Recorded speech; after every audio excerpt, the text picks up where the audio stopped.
Now, in this last portion, we'll talk about the pancreas and then other glands. So the pancreas actually has two different kinds of secretory tissue. It has an endocrine function and an exocrine function. So the exocrine function is the part of the pancreas that makes digestive enzymes. And those are going to exit the pancreas through a pancreatic duct. And that is not what we're going to be talking about today. We'll talk about that more when we get to the digestive system. But what we are discussing today is the endocrine function of the pancreas, where it makes hormones, and those hormones are released into your body, into the blood. So the three different hormones that are secreted by the pancreas, those are your alpha cells, beta cells, and delta cells that secrete those hormones. So the alpha cells secrete glucagon, and glucagon increases blood glucose levels, while beta cells secrete insulin, and insulin decreases blood glucose levels. Delta cells secrete somatostatin, and that regulates blood glucose by inhibiting both of the alpha and beta cells from making more glucagon and insulin. Here you can see the structure of the pancreas, where there's this elongated, flattened shaped organ. It's found right behind the stomach. It again has all of these glands that are going to produce digestive enzymes. You can see all of these ducts taking the digestive enzymes to release them into the duodenum. That again is part of the exocrine function of the pancreas. But there are these little cells that are hidden. Those are known as the islets of Langerhans, or the pancreatic islets. And these have your alpha, beta, and delta cells. And again, that's where the hormones are being made and then released directly into the bloodstream. So what is the function of the pancreas and its hormones in the regulation of blood glucose? So this is extremely important.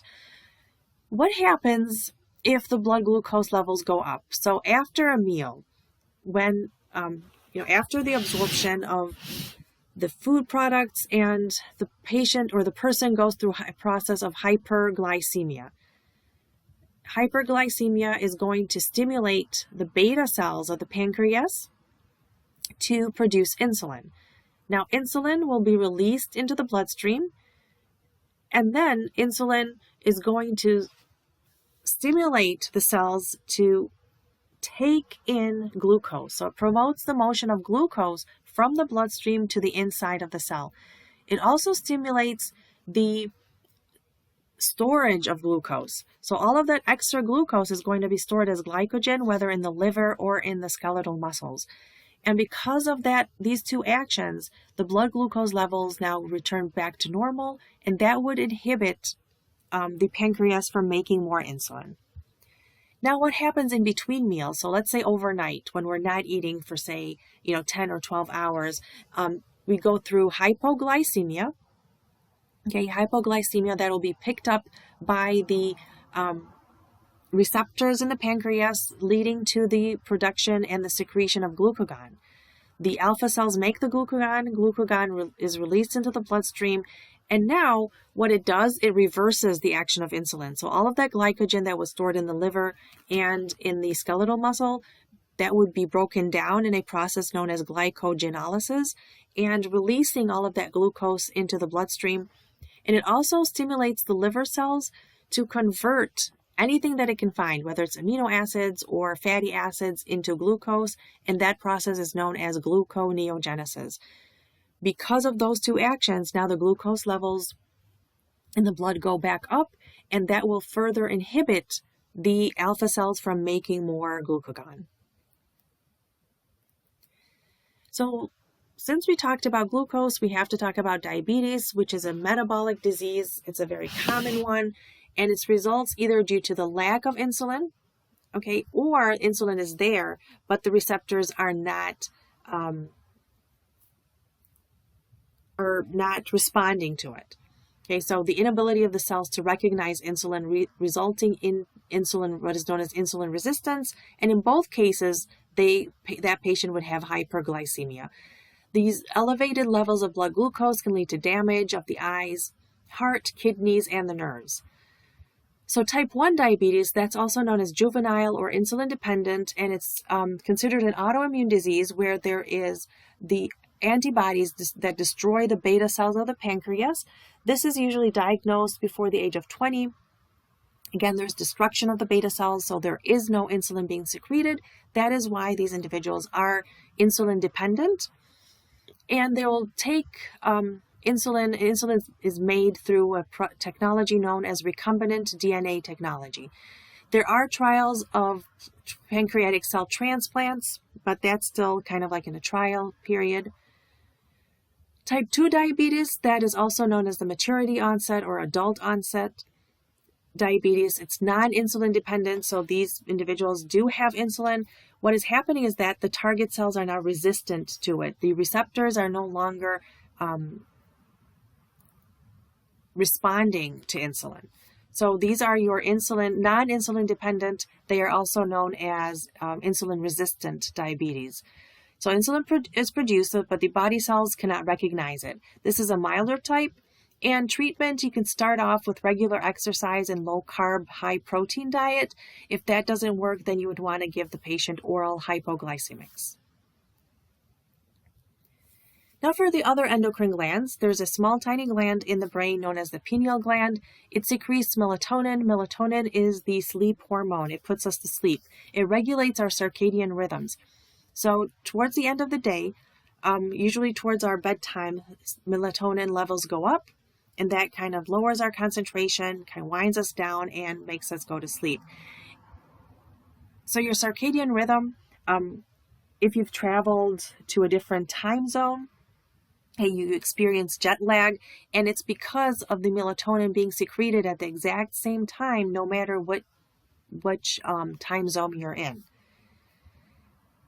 The thymus gland is a gland that is found in the chest.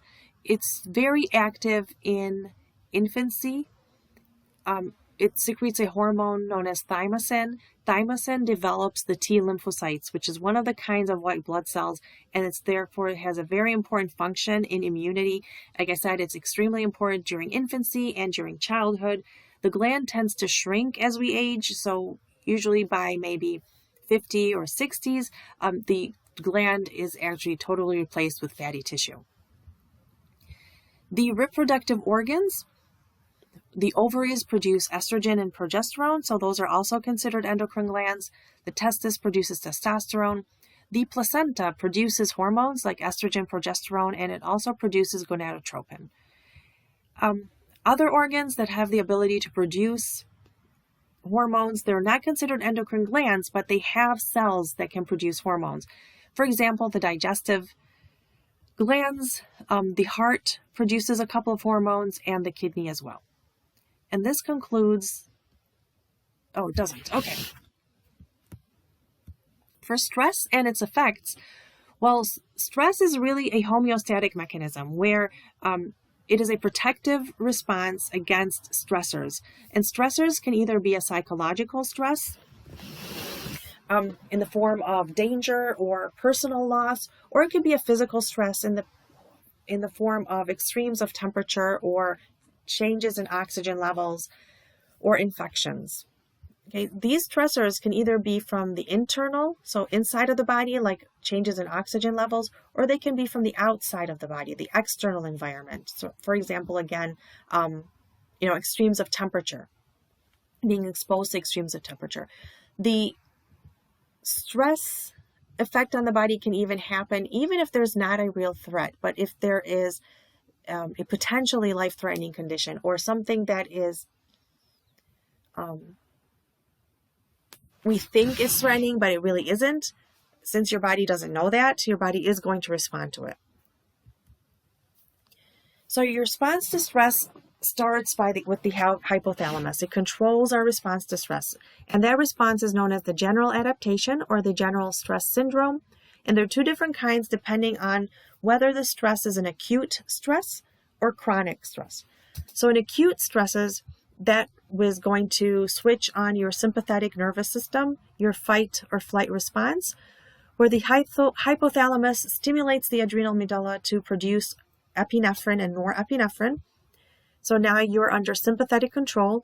that increases your blood glucose, leads to tachycardia and increase in breathing rates, all of that in order to prepare your body to deal with that stress.